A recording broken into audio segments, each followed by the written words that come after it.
کبھی کسی ماں کو دیکھا ہے جو اپنے جگر کے ٹکڑے کو رخصت کرتے ہوئے یہ کہے، بیٹا مجھے فخر ہے کہ تم وطن کی حفاظت کے لیے جا رہے ہو۔ آنکھیں بھیگتی ہیں، دل کانپتا ہے، مگر ایک آواز دل کے اندر سے آتی ہے، اگر میرا بیٹا شہید بھی ہو گیا تو مجھے اللہ کی رضا پر راضی ہونا ہے، ہم جنت میں ضرور دوبارہ ملیں گے۔ یہ وہ الفاظ ہیں جو صرف ایک ماں ہی کہہ سکتی ہے، اور وہ بھی پاکستانی فوجی کی ماں جو اپنے بیٹے کو قوم کے لیے قربان کرنے پر بھی صبر کا پہاڑ بن جاتی ہے۔ آج کی کہانی ایسی ہی ایک ماں اور اس کے بیٹے کی ہے جو جذبات، قربانی اور ایمان سے لبریز ہے۔ گاؤں کے کچے صحن میں ایک نوجوان اپنی وردی درست کر رہا تھا۔ اس کا نام کیپٹن حارث تھا۔ ابھی PMA سے پاس آؤٹ ہوا تھا۔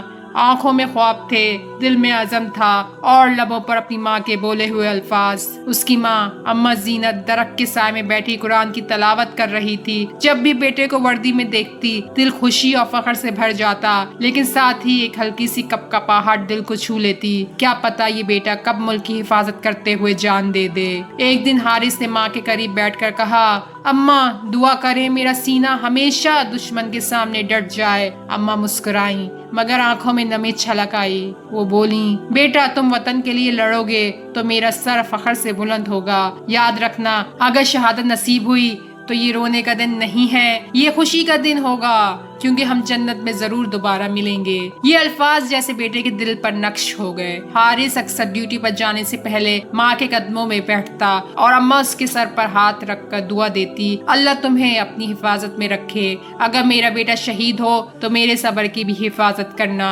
رات کو وہ بیٹے کا بیگ خود تیار کرتی، کھانے پینے کی چھوٹی چھوٹی چیزیں رکھتی اور اس کے جوتے صاف کرتی۔ ان کے ہر کام میں ممتا جھلکتی، لیکن دل میں یہ عزم تھا کہ میرا بیٹا پاکستان کے لیے ہے۔ سال 2019 میں سرحدوں پر حالات سخت ہو گئے۔ حارث کے یونٹ کو محاذ پر بھیجا گیا۔ رخصت کے دن گاؤں کا ہر فرد روتا ہوا اسے رخصت کر رہا تھا، لیکن اماں زینت کی آنکھوں میں آنسو ضرور تھے، مگر وہ بیٹے کے سامنے مضبوط کھڑی رہیں۔ انہوں نے حارث کو سینے سے لگایا اور کہا، بیٹا اللہ کے حوالے ہو، دشمن کے سامنے کمر سیدھی رکھنا، مجھے ڈر نہیں، اگر شہادت ملی تو یاد رکھنا جنت میں ماں بیٹے کی ملاقات ضرور ہوگی۔ یہ الفاظ سنتے ہی حارث کی آنکھوں سے بھی آنسو بہنے لگے۔ اس نے ماں کے ہاتھ چومے اور روانہ ہو گیا۔ چند ہفتوں بعد خبر آئی کہ کیپٹن حارث نے ایک مشکل آپریشن کے دوران دشمن کو پیچھے ہٹایا، مگر خود گولیوں کی بوچھاڑ کا نشانہ بن گیا۔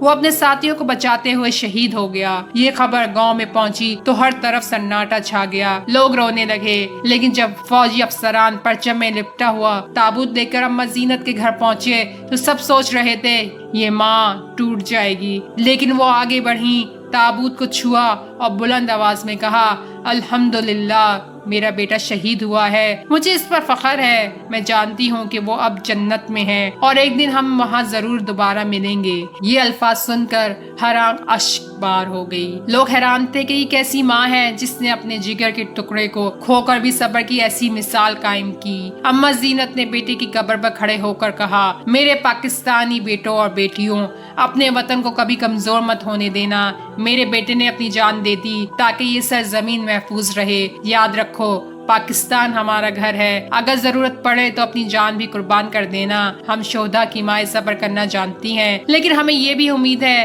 کہ ہماری قربانیوں کا صلہ پاکستان کی ترقی کی صورت میں ملے گا۔ رات کو اماں زینت اکثر بیٹے کے کمرے میں آتی، اس کی وردی کو دیکھتی اور آہستہ کہتی، حارث بیٹا تم دنیا سے چلے گئے ہو، لیکن میرا دل مطمئن ہے، تمہاری شہادت نے میرا سر بلند کر دیا۔ میں روز اللہ سے دعا کرتی ہوں کہ جنت میں ہماری دوبارہ ملاقات ہو اور وہ دن میرے بیٹے سب سے حسین دن ہوگا۔ یہ کہانی صرف ایک ماں اور بیٹے کی نہیں بلکہ پاکستان کی ہزاروں ماؤں کی کہانی ہے جو اپنے بیٹوں کو وطن پر قربان کر دیتی ہیں۔ وہ روتی ضرور ہیں مگر یہ یقین رکھتی ہیں کہ جنت میں وہ دوبارہ اپنے بیٹے سے ملیں گی۔ یہی یقین، یہی ایمان پاکستان کو قائم رکھے ہوئے ہے۔ دوستوں، کیا آپ بھی چاہتے ہیں کہ شہیدوں کی ماؤں کے خواب پورے ہوں؟ تو پاکستان کے شہیدوں کے لیے دعا کیجیے اور چینل سبسکرائب کرنا نہ بھولیں۔ شکریہ۔